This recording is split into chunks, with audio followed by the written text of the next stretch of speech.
Di Yogyakarta terdapat sekitar 800 apotik yang beroperasi. Dari setiap apotik itu, mayoritas produk yang dipajang adalah obat sirup. Lalu bagaimana peredaran obat sirup atau obat cair di Yogyakarta setelah adanya pelarangan dari Kementerian Kesehatan? Berikut liputan Danita Riyadini dan Don Wahid.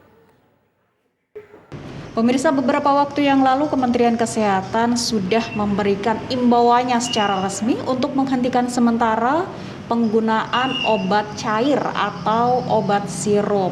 Nah, bagaimana kemudian peredaran obat di Yogyakarta, khususnya obat cair atau obat sirup? Pemirsa, saya sudah bersama dengan salah satu apoteker di Yogyakarta dan berada di salah satu toko obat di Yogyakarta. Nih ada Kak Sisil. Kak Sisil, bagaimana untuk dampaknya setelah kemarin Kementerian Kesehatan secara resmi mengimbau nih, sementara jangan dulu deh untuk diedarkan atau diperjualbelikan. Kalau di sini bagaimana, Kak? Kalau di sini kebetulan kalau dari segi kunjungan, kebetulan kami merasakan dampak yang cukup terasa ya dari segi kunjungannya.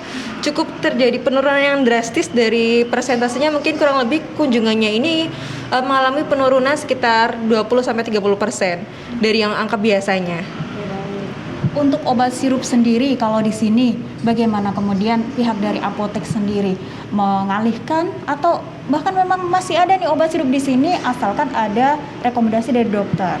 Kebetulan kalau dari kami mengikuti himbauan pemerintah, yaitu dengan tidak menjual terlebih dahulu. Jadi kita stop dulu. Ini kita ada juga yang tertulis himbauannya. Kita belum bisa melayani. Jadi memang apabila ada pasien yang berkenan ke sirup, kami alihkan ke tablet terlebih dahulu. Itu sudah sejak kapan ini penurunan ini terjadi?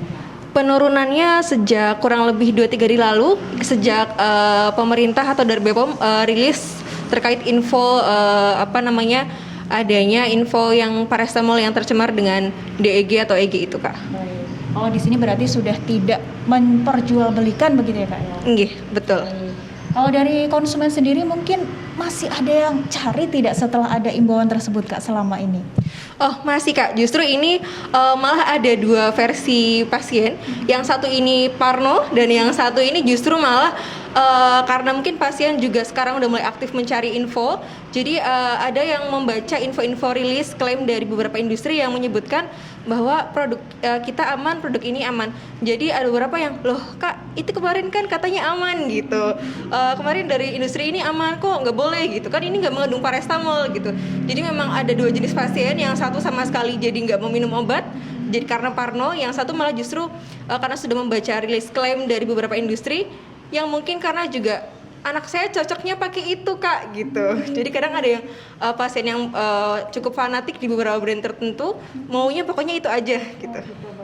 Terima kasih Kak Sisil informasinya.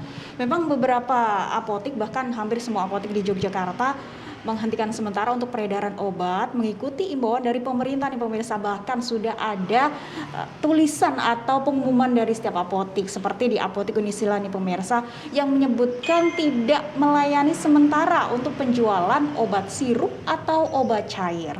Dari Yogyakarta, Danita Riyadini, Don Wahid, TV One mengabarkan.